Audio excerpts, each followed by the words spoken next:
Errante y todo suficiente palabra de Dios en la carta del apóstol Pablo a la iglesia, a su querida iglesia en Filipos, en su capítulo 3, versículos 1 al 3.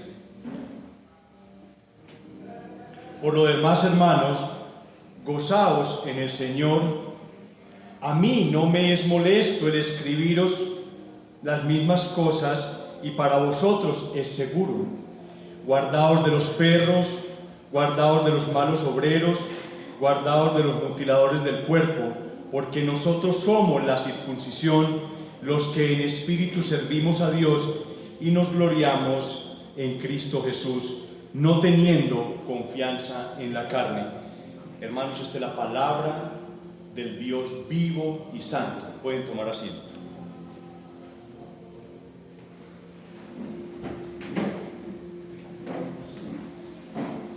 En el estudio que hemos venido haciendo,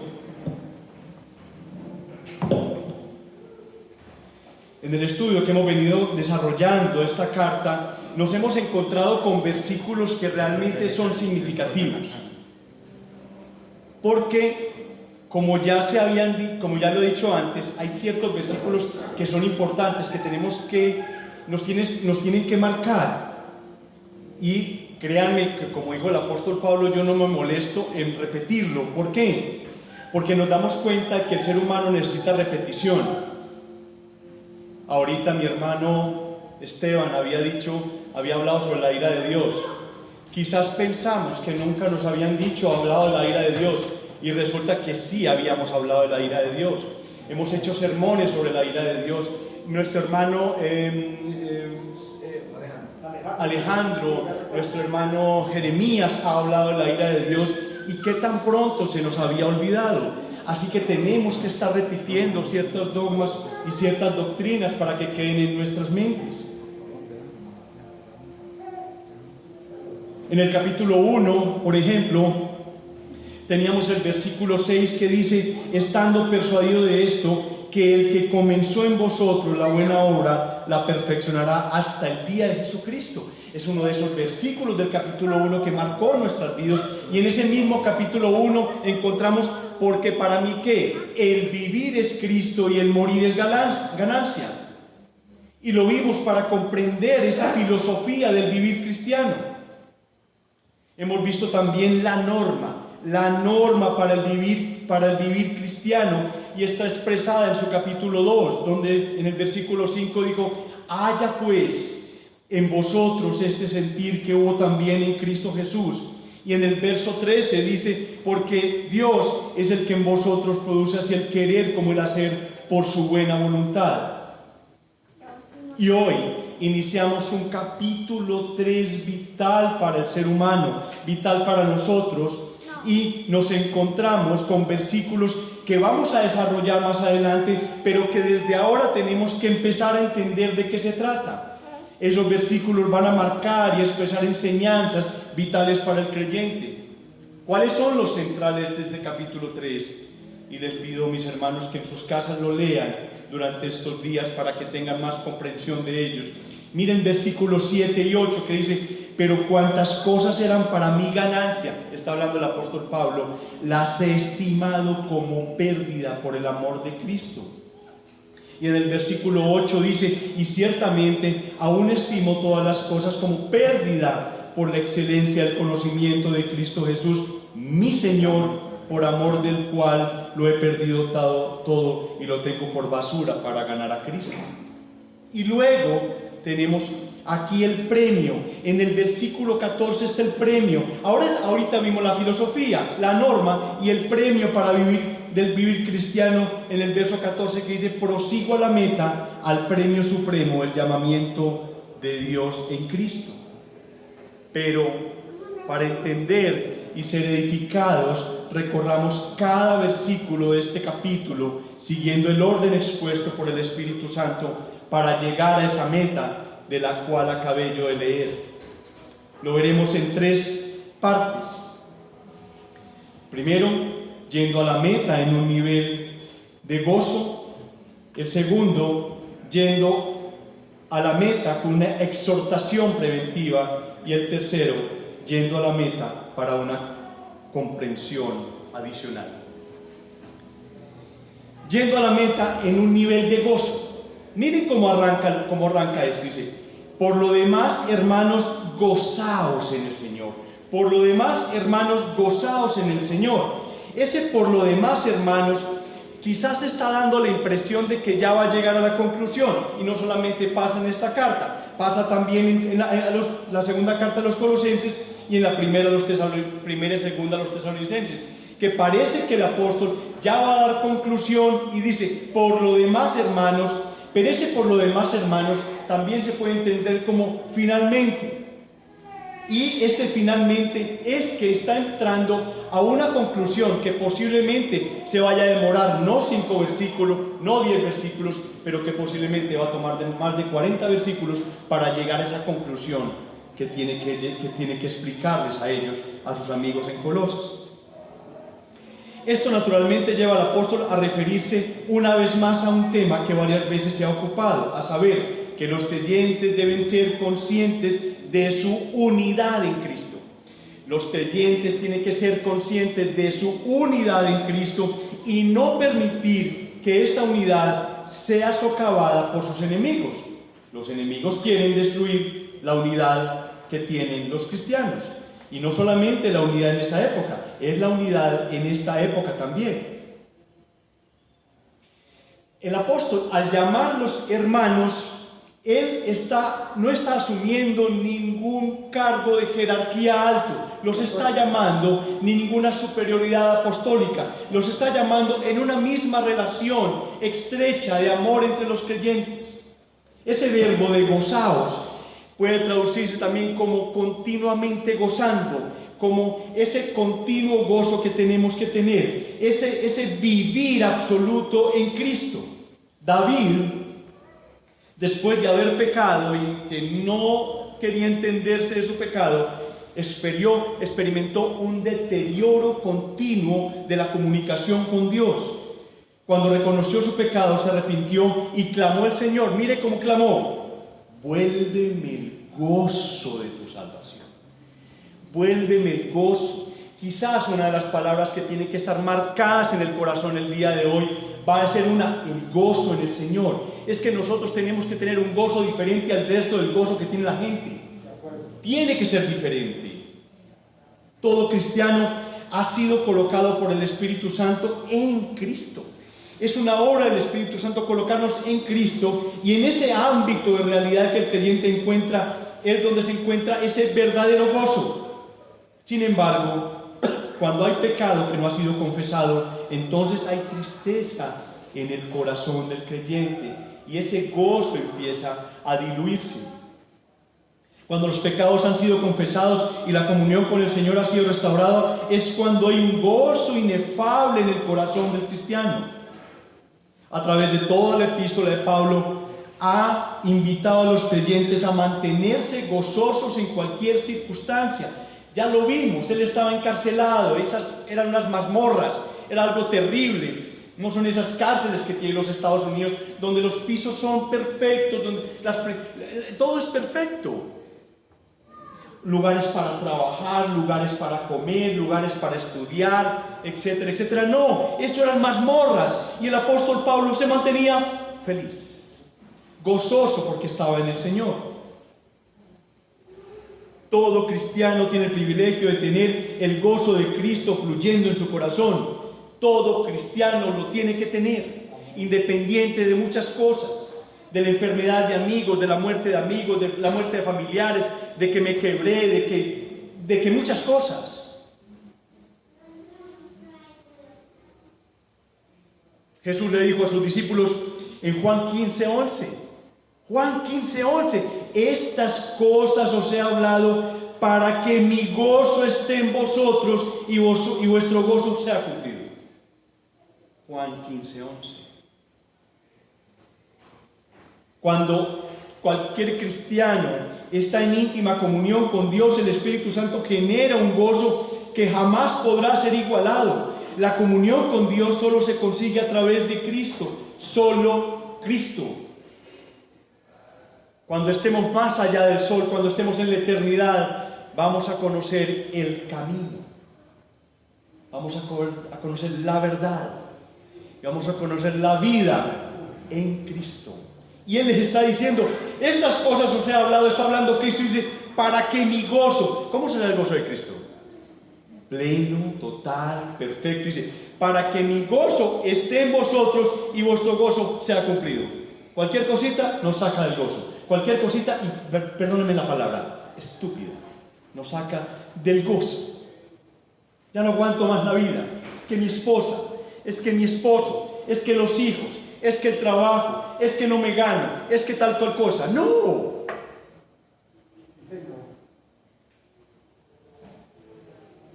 Dios nos mostró nos ha mostrado en esta carta la unión íntima que tenían tres personas: Pablo, Timoteo y Epafrodito. Ellos tenían el sentir de Cristo, eran capaces de alegrarse incluso en la enfermedad en la cárcel. Yo creo que ellos se gozaban de la enfermedad de Epafrodito. La primera iglesia cristiana pudo alegrarse en medio de gran persecución. Ellos iban cantando cuando los iban a devorar los leones. Le cantaban al Señor, alegres, sus hijos devorados por leones. Además, Pablo estaba diciendo que para él el escribir esta carta no había constituido ninguna carga, no tenía ese peso sobre su corazón como lo tuvo con la de Gálatas y la de los Corintios. Para él esta carta era motivo de alegría. A pesar de que había una dificultad, había un gran motivo de alegría. Alegraos en el Señor.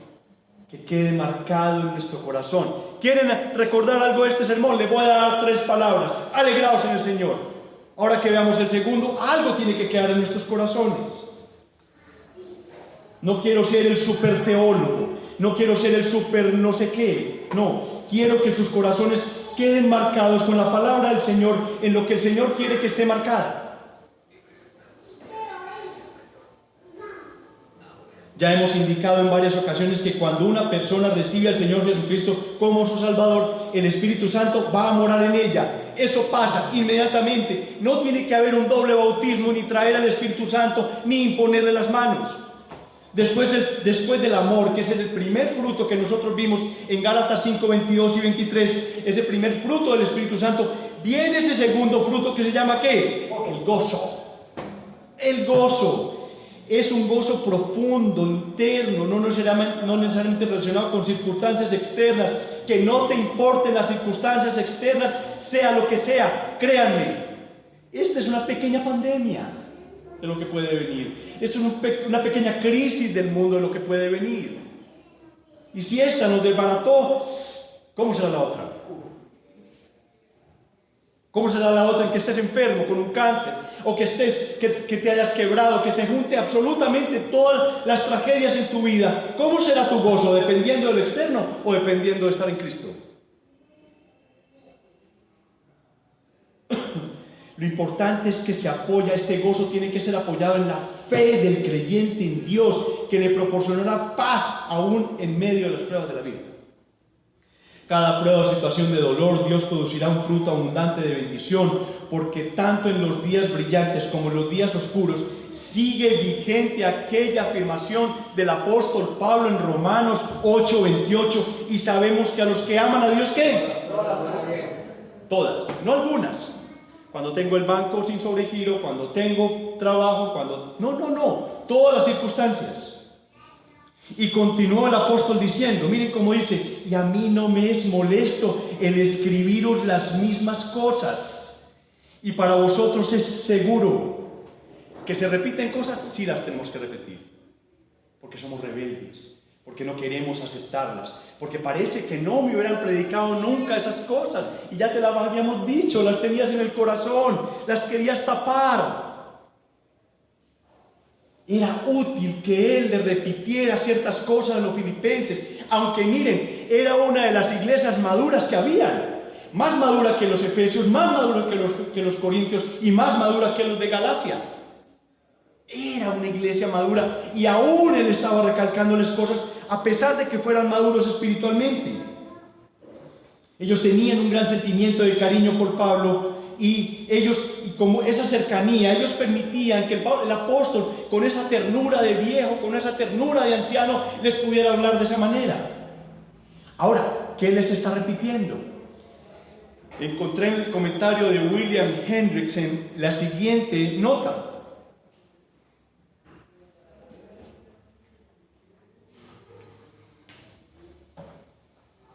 Lo que el apóstol ya había expuesto, que le está diciendo, qué pena, mi muchacho, le voy a repetir. Y con anterior a la iglesia de Filipos era el deber de la unidad en el combate en un mundo incrédulo y hostil.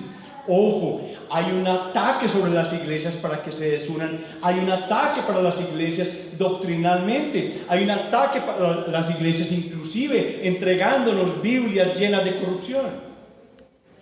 Es que esta Biblia es un lenguaje actual, corrupta. Es que la NBI corrupta.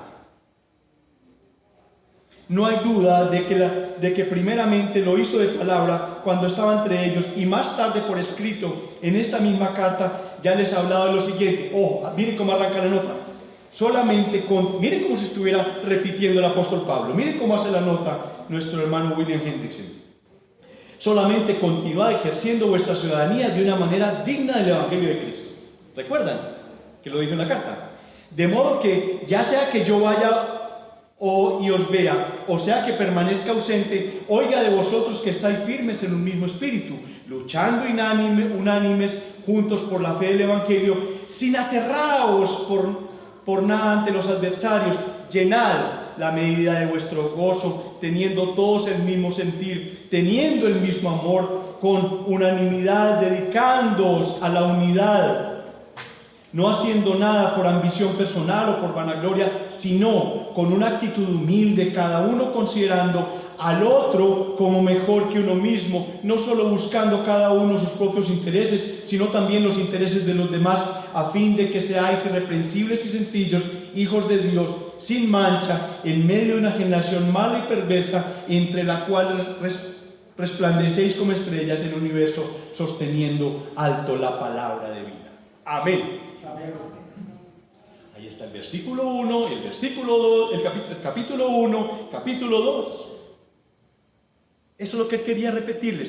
Posiblemente cuando estuvo allá, cuando estaba fundando la iglesia, él les dijo esto mismo y vuelve y se lo repite en la carta. ¿Por qué?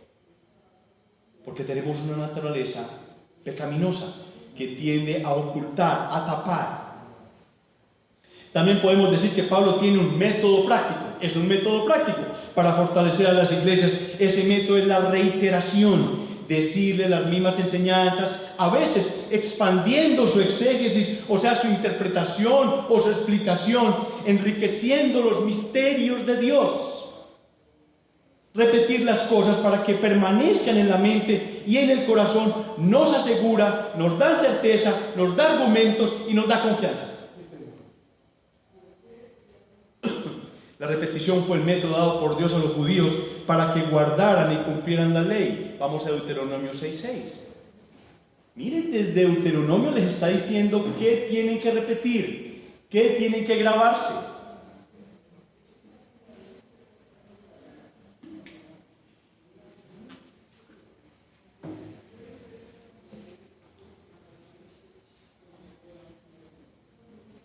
Dice así, y estas palabras, ¿cuáles palabras?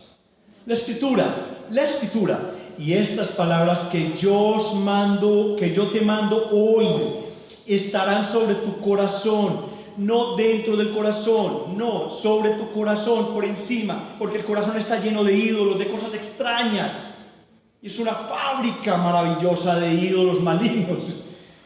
Y dice, estas palabras que yo te mando estarán sobre tu corazón y las repetirás a tus hijos y hablarás de ellas estando en tu casa y andando por el camino y al acostarse y cuando te levantes. De igual forma, para nosotros estar continuamente leyendo y orando nos fortalece, y las predicaciones, aun cuando sean reiterativas, es para nuestro bien, para nuestro provecho, para que no nos desviemos. La primera parte, como les dije, es yendo a la meta en un nivel de gozo. Gozo. El Evangelio es un Evangelio de salvación, pero tiene que traer para nosotros gozo en Cristo. Si tenemos a Cristo, hay gozo. Segundo punto, yendo a la meta con una exhortación preventiva. Aquí hay una prevención que se dijo desde esa época, es para hace 200 años, para hace 50 años, para hace 5 años, para hoy y hasta que el Señor regrese. Guardaos de los perros, guardaos de los malos obreros, guardaos de los mutiladores del cuerpo. Pero eso no era en esa época, pastor. No. Hoy. Esta clase de advertencia las encontramos en casi todas las cartas de Pablo. Advierte contra esos falsos maestros que se infiltran en las iglesias y enseñan cosas diferentes a las enseñanzas de Pablo y los apóstoles. Eso es lo que estamos haciendo. Cuando se trata del mensaje del Evangelio, Pablo es absolutamente intransigente. A los hombres, a los ojos del día de hoy, si hoy estuviera Pablo aquí, lo estarían acusando ¿de qué? Intolerante. No, es que vos no tolerás. Intolerante. ¿Cómo así que perro? ¿Cómo así que mal obrero? ¿Cómo así que mutilador? ¿Porque no predica como vos predicás? ¿Porque no enseña lo que vos enseñás? Sería políticamente incorrecto él. Ya le hubieran llegado varias acusaciones en la fiscalía, como ha pasado a varios hermanos en varios países, porque hablan del LGBTI.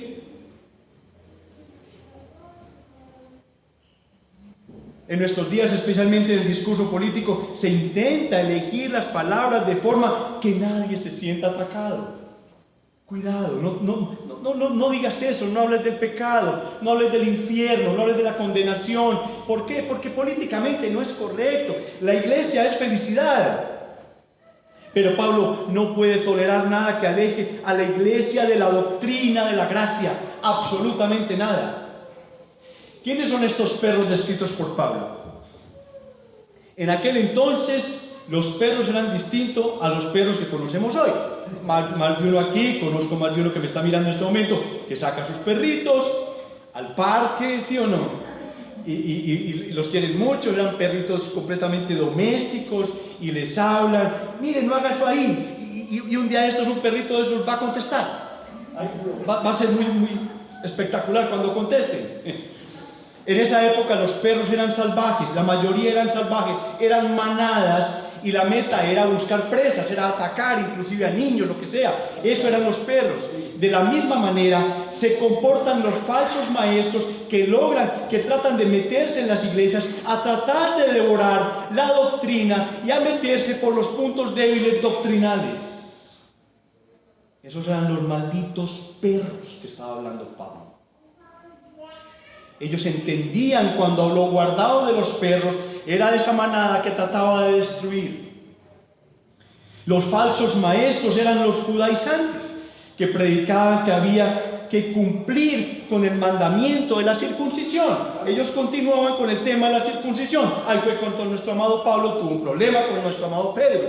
Ya después supimos que se perdonaron por un comentario que hace el mismo Pablo, el apóstol Pedro, el apóstol Pablo, en una de sus cartas petrinas. Decían que los creyentes tenían que circuncidarse para poder ser parte de la iglesia. Pablo era un judío y experimentó mucha resistencia de parte de los judíos. Pablo tuvo que pasar por oposición, por persecución.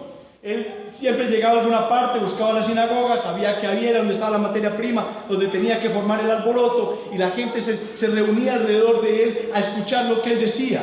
Los judaizantes enseñaban que para ser salvo se necesitaba Jesús más circuncisión. Jesús más la observación del día de reposo. Jesús más observar ciertos mandamientos. Ya no era solo gracia. Ese es el judaizante. ¿Hoy lo tenemos? Claro. Sí. Terrible. Hay iglesias con la menorá, con la bandera de Israel, esperando que se reedifique el templo para volver a hacer sacrificios por Dios. El sacrificio era Cristo. Era la sombra de todo lo que estaban viendo. Era una sombra perfecta que llegó a ser materializada en Cristo Jesús. Cristo más nada es igual a ¿qué? A todo. Lo vimos en Colosenses. Cristo más nada es igual a todo. Esta frase fue la frase que escogió Tullian Tchividjian, pastor de una iglesia presbiteriana en Coral Ridge. Él llamó su estudio sobre Colosenses, lo llamó así: Cristo más nada es igual a todo. Era un título y una serie de sermones extraordinarios. Si de pronto están por internet, búsquenlos, es muy lindo, es un estudio de Colosenses muy hermoso. Cristo más nada es igual a todo. Ahí desarrolló todo el estudio de Colosenses, del cual hicimos un comentario en el capítulo 1 de Colosenses. No es cristianismo más otra cosa, no es cristianismo más otra cosa. Vamos a Mateo 9:16, por favor. ¿Cómo vamos? Muy bueno.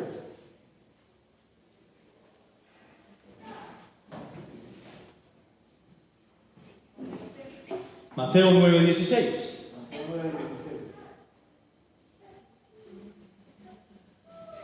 No es cristianismo más otra cosa. Ojo, miren cómo dice la palabra del Señor: nadie pone remiendo de paño nuevo en vestido viejo, porque tal remiendo tira el vestido y se hace peor la rotura. Versículo 17: nadie echa vino nuevo en odres viejos, de otra manera los odres se rompen y el vino se derrama y los odres se pierden, pero echan el vino nuevo en odres nuevos y lo uno y lo otro se conservan juntamente. No es ese antiguo judaísmo más Cristo. No. El cristianismo es otra cosa distinta a eso. A estos perros también Pablo los llamó malos obreros. La palabra obrero describe a alguien que era activo en la iglesia. Está hablando de alguien no por fuera, eran personas activas dentro de la iglesia. En este caso, estos obreros predicaban un falso evangelio. El mismo problema también lo tenían las iglesias en Galacia. Vamos a Gálatas 1:6 para que vean que era un problema repetitivo. Los malos obreros. Está hablando de los malos obreros.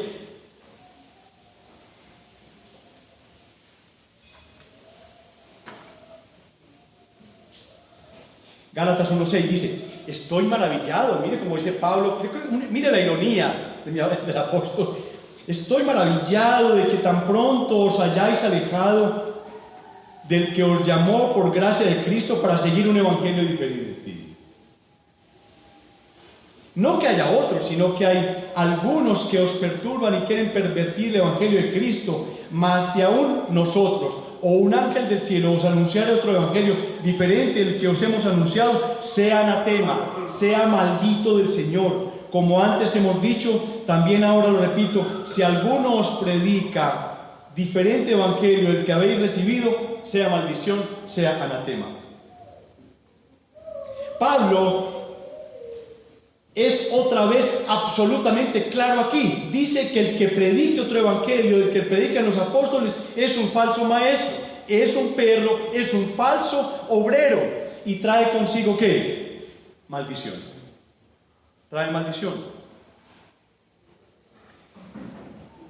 Por nuestra herencia católico-romano puede quedar dentro de nuestras mentes, de nuestro corazón, y fácilmente podemos pensar que nosotros debemos ofrecer algo a Dios para recibir algo de Él. Es la mentalidad del ser humano: si trabaja, recibo salario. Y en parte también pensamos de esta manera con respecto a la obra de salvación: tengo que hacer algo para ganármela. Pero no podemos ofrecerle nada a Dios. Jesucristo hizo todo por nosotros. Es gracia. ¿Solamente qué? Gracia. ¿Quiere decir que podemos hacer lo que queremos? No, ciertamente no. Un cristiano que piensa de esta manera debería preguntarse si realmente ha nacido de nuevo. El cristiano en el cual habita el Espíritu de Dios desea vivir conforme a las normas de Dios. Está dispuesto a dejarse cambiar por el Espíritu Santo de Dios. Pero si comenzamos a predicar que hay que hacer tal o cual cosa para obtener la salvación, como observar los días de reposo, ciertas fiestas, ciertas leyes de pureza, ciertos ayunos, o confesarse, entonces estamos anunciando otro evangelio, un evangelio que no encontramos en la Biblia.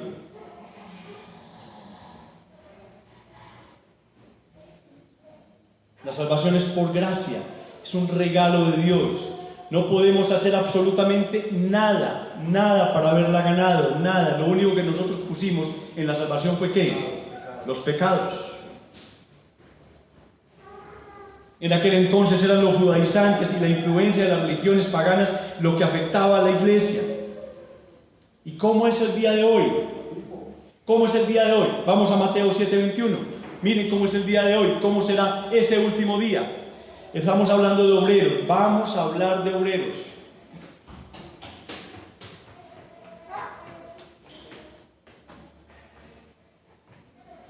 Mateo 7:21 dice así. Le está hablando a la iglesia. Está hablando a gente que esté ahí.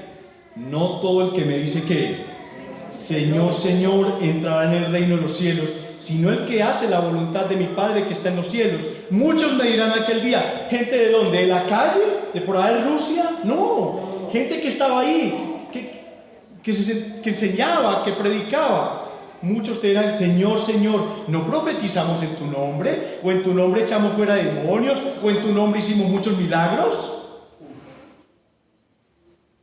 Y entonces les declararé, nunca, ojo lo que dice, nunca os conocí. No es que ya no los conozco, antes los conocía y ahora no, nunca os conocí. Desde antes de la fundación del universo ni siquiera ustedes los tenían en mente. Nunca os conocí, apartados de mí, hacedores de maldad. Aquellos perros y aquellos falsos maestros son unos hacedores de maldad. Está hablando aquí de obreros activos en la iglesia cuya motivación no es bíblica. No son creyentes renacidos, sino que se meten en la iglesia por afán de lucro. Y este tipo de gente, a la que Pablo llamó perros y malos obreros, querían introducir la circuncisión en la iglesia. Y esto nos lleva a ese tercer punto. Mire cómo dice el verso 3. Porque nosotros somos la circuncisión, los que en espíritu servimos a Dios y nos gloriamos en Cristo Jesús, no teniendo confianza en la carne. Versículo 1, acuérdese, gozaos en Cristo. Versículo 2, pilas con aquellos que te predican alguna cosa que no es. Pilas con lo que te están predicando. Pilas, revisa tu doctrina, revisa la doctrina. Y 3, porque nosotros somos la circuncisión, los que en espíritu servimos a Dios y nos gloriamos en Cristo Jesús, no teniendo confianza en la carne. Pablo ya se está introduciendo en lo que él era antes de conocer al Señor, porque ya el versículo 4 en adelante va a hacer una descripción de él como lo que él era antes de que fuera tirado al piso y él reconocer que le estaba hablando el Señor. El hecho de que un varón fuese circuncidado simplemente lo identificaba con el pacto abrámico, pero ese individuo tenía que tener fe personal en Dios para que dicho rito tuviese algún valor espiritual. Los judaizantes decían a los gentiles creyentes: si no os circuncidáis conforme al rito de Moisés, no podéis ser salvos, como dice Hechos 15:1. Pablo no solo destruye el argumento de los legalistas, es un versículo legalista, sino que también les enseña la verdadera prueba de la circuncisión, que la verdadera prueba de la circuncisión no radica en el cortamiento de la carne, sino un servicio espiritual a Dios. Miren cómo dice de hermoso: porque nosotros somos la circuncisión, los que en espíritu servimos a Dios. No es el cortamiento de la carne, sino en un servicio espiritual a Dios. El servicio del que Pablo les habla es realizado por la instrumentación, por la instrumentalidad del Espíritu en Dios y no por el poder de la carne. La carne aquí es completamente desechada, nada que tenga que ver con la carne, porque mire cómo termina el versículo 3, no teniendo confianza en la carne es peligrosa. La carne no puede adorarse, se adora en espíritu y en verdad. Todo aquel que desea servir a Dios no debe hacerlo sobre la base de alguna cualidad o poder personal que tengas. El servicio aceptable delante de Dios es una simple presentación de nuestras vidas por el poder del Espíritu Santo. Y lo voy a volver a repetir. El servicio aceptable a Dios, el servicio aceptable delante de Dios es la simple presentación de nuestras vidas por el poder del Espíritu Santo. Nosotros, los cristianos, llamados entre judíos y los gentiles, somos verdaderamente circuncisos, como dice Romanos 9:24, o el judío no es mejor que el gentil, como dice Romanos 3:9. No hay diferencia, no hay dos iglesias, no hay dos pueblos, es uno solo. En Romanos 3:23 dice: por cuanto todos pecaron. ¿Quiénes? ¿Los gentiles o los judíos? ¿Quiénes? Todos, no hay diferencia. Por cuanto todos pecaron y están destituidos de la gloria de Dios. ¿Quiénes? Todos. Siendo justificados gratuitamente por su gracia mediante la redención de Cristo Jesús. ¿De cuál pueblo? De todos, del que unió de gentiles y judíos. Este lenguaje no podía ser más claro. La idea de que Dios aún tiene hoy en día dos grupos favoritos, por una parte la iglesia y por otra parte los judíos, es completamente antibíblico. Además, lo que Pablo enseña aquí está en perfecta armonía con las demás enseñanzas de la Sagrada Escritura. Yo no sé aquellos que piensan que hay dos pueblos, cómo harán con ciertos versículos el arrancarlos. Jesús también les dijo: mira, también tengo otras ovejas que no son de este redil. Le dijo: ¿a quiénes? A los judíos. Aquellos también debo traer, y oirán mi voz, y habrá un rebaño y habrá un pastor. Se cayó esa doctrina de dos pueblos con este versículo, Juan 10:16. A continuación viene una triple descripción de los verdaderos circuncisos. Miren, está en ese verso 3. Dice: los que servimos en espíritu nos gloriamos en Cristo y no teniendo confianza en la carne. ¿Qué son esas tres cosas? Los que adoramos por el Espíritu de Dios. Su adoración religiosa es guiada por el Espíritu y es rendida por aquellas personas que hayan sido renovadas y vigorizadas por Él. Punto. Por tanto, procede completamente del corazón y no es afectada por consideraciones físicas. Juan 4:19, vamos a ir por favor. Juan 4:19.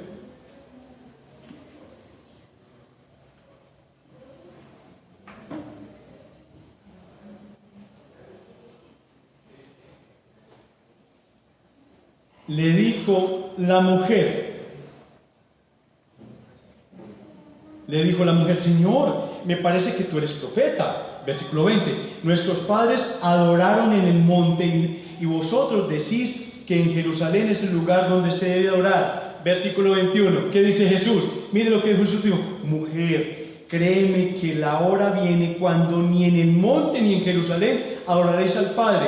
Vosotros adoráis lo que no sabéis, nosotros adoramos lo que sabemos, porque la salvación viene de los judíos. Mas la hora viene y ahora es cuando los verdaderos ¿qué? Adoradores ¿qué? Adorarán al Padre ¿en qué? En espíritu y en verdad, porque también el Padre tales adoradores busca que le adoren. Dios es espíritu y los que le adoran en espíritu y en verdad es necesario que le adoren. No sobra la pregunta: ¿están circuncidados o no los adoradores? No es una exigencia, por Dios. Él está exigiendo que le adoren en espíritu y en verdad. Punto. La segunda característica, y nos gloriamos en Cristo, y créanme que el apóstol Pablo se ha deleitado de lo que dice Jeremías 9:23. Vamos ahí, por favor. Si no sabían que en Jeremías está esta porción de la Escritura, ahí se las dejo. Jeremías 9:23. En la segunda característica, la primera es los que adoramos en espíritu, por el Espíritu de Dios, y el segundo, nos gloriamos en Cristo Jesús. Está en Jeremías, dice así: así dijo Jehová, no se alabe el sabio en su sabiduría, ni en su valentía se alabe al valiente, ni el rico se alabe en sus riquezas, mas alábese en esto el que hubiese alabar, en entenderme y conocerme que yo soy Jehová, el que hago misericordia, juicio y justicia en la tierra, porque estas cosas quiero, dice Jehová. El apóstol está llevándonos a entender ese versículo 7 y 8 que leímos ahora. Pero cuántas cosas eran para mi ganancia, porque él era el supremo, él era un estudioso, él era se me fue la palabra, una persona muy reconocida a nivel religioso. Pero cuantas cosas eran para mí ganancia, las he estimado como pérdida por amor de Cristo. Él nos estaba llevando a entender eso. Al apóstol le gusta este bello pasaje de Jeremías 9:23 y lo cita en forma abreviada en 1 Corintios 1:31, en 2 Corintios 10:17. Él vuelve y lo repite. Aquellos cuyos corazones y sus labios y oídos han sido circuncidados, se glorían en el Señor y solo en el Señor, y los que así se glorían descansan plenamente en Cristo Jesús, el ungido Salvador, en su persona y en su obra. Se glorían en su cruz, o sea, en su expiación, como único fundamento de su salvación. La presencia de Cristo es su consolación. La presencia de Cristo es su consolación, su gracia soberana e inagotable. Oigamos al apóstol interpretar sus propias palabras.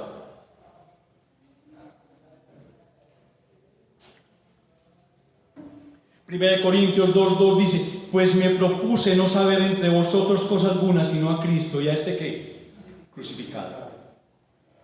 Y en la carta a los Gálatas les dice en el capítulo 6, versículo 14: pero lejos esté de mí gloriarme, sino en la cruz de nuestro Señor Jesucristo, porque en el mundo me es crucificado a mí y yo al mundo, porque en Cristo Jesús ni la circuncisión vale nada, ni la incircuncisión, sino la nueva creación. Aquella del nuevo Adán que hace en las nuevas criaturas, la nueva creación. Hubo una primera creación, una segunda creación. La forma negativa de lo que hemos considerado se expresa como sigue en la tercera: y no teniendo confianza en la carne.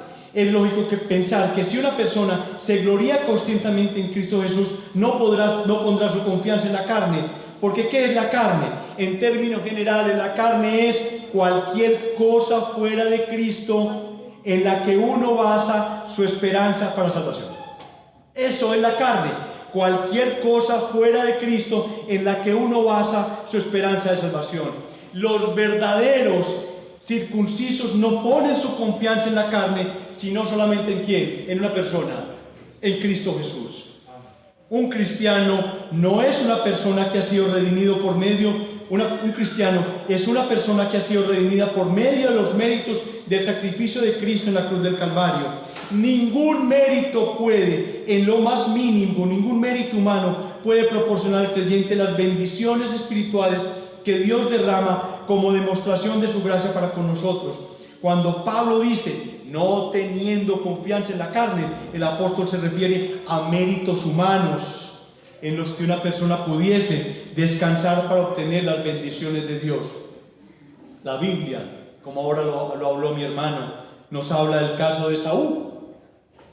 Fue odiado antes de nacer. Esaú, quien era indiferente a las realidades espirituales. Las realidades espirituales estaban por otro lado. Esaú no alcanzaba a ver más allá de sus necesidades físicas y analizar las consecuencias. Vendió su primogenitura por un plato de lentejas. ¿Cómo aplicamos esto en nuestras vidas? A los amigos, tu gozo es efímero. Tu gozo no es un gozo que viene de parte de Dios, es un gozo que se puede quebrar, que se puede moldear, que se puede caer. ¿Por qué? Porque no es un gozo que viene de un Dios eterno. Ahora, otra pregunta es: ¿cómo sabrás si alguien, el que se para al frente tuyo, te habla la verdad, si lo único que tú tienes en tu mente es una cantidad de religiosidad acumulada en tu vida, y que tu salvación depende de un juicio donde pondrán lo bueno y lo malo, donde te vas a salvar porque has cumplido una serie de requisitos o ritos para salvarte? Y no es así. Tu religión es Cristo más. Tu religión es Cristo más una cosa, Cristo más el bautismo, Cristo más la Virgen María, Cristo más el rosario, Cristo más la misa, Cristo más la hostia. No. Toda la Sagrada Escritura habla solo de Cristo. Ve a Cristo en arrepentimiento y fe. Para la iglesia, guardaos de los falsos profetas, maestros y pastores que andan hablando y tergiversando la Sagrada Escritura. Que en las iglesias carismáticas pentecostales hay buenos hombres, sí los hay. Que de pronto hay buenos pastores, sí los hay. No podemos coger con una machete y cortar absolutamente todo, no. Hay buenos hombres, quizás mal enseñados, quizás pensando en que aquella doctrina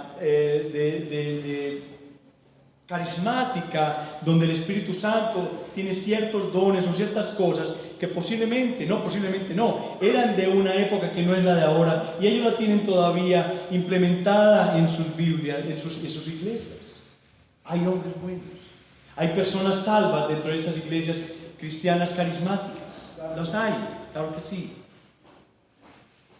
Solo Cristo, es solo Cristo, no Cristo más tus dones, no Cristo más bendiciones, no Cristo más trabajo, no Cristo más familia, no Jesús más religión, no, Jesús más nada es absolutamente todo, como lo decía este pastor. Sí, para el creyente, Jesús de verdad es todo, Él es de verdad absolutamente suficiente, y es la oración de todo pastor de que Jesús sea más que suficiente para nosotros. Que cualquiera que sean las circunstancias por nosotros, sean buenas o malas, podamos reconocer, como lo hizo Job: bendito sea el nombre del Señor.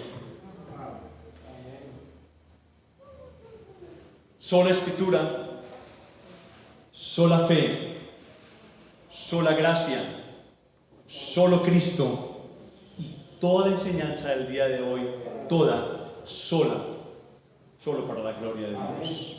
Dios bendiga su palabra, bendiga su iglesia y bendiga su día. Vamos a orar.